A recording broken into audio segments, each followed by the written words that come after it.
Thank you for purchasing your 60 Series development kit. Equipped with the latest Wi-Fi and Bluetooth technology, the Sterling 60 gives developers unmatched connectivity and performance in challenging wireless environments. Some of the key features include 802.11 AC Wave 2, 2x2 multi-user MIMO, Bluetooth 5 ready hardware, advanced power save, fast roaming capabilities, and an expanded temperature spec.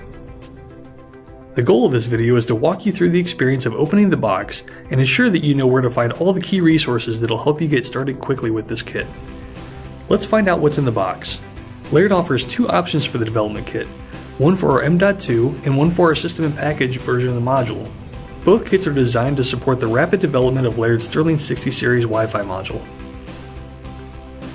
The kit contains a development board with the appropriate Sterling 60 Series module included. The kit also includes SDIO extender boards with and without the headers, an SDIO ribbon cable, a USB Type-A to Micro-B cable, two FlexPIF antennas, and a barrel plug AC adapter.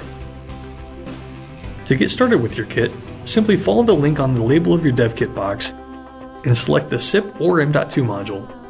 On this page, you can access the documentation such as user guides and application notes, certifications, and the software download center. With the Sterling 60 series of cutting-edge Wi-Fi plus Bluetooth modules, you have a powerful, certified solution for any challenging wireless environment. Now that you have your Sterling 60 series development kit and access to online resources, you're ready to get started.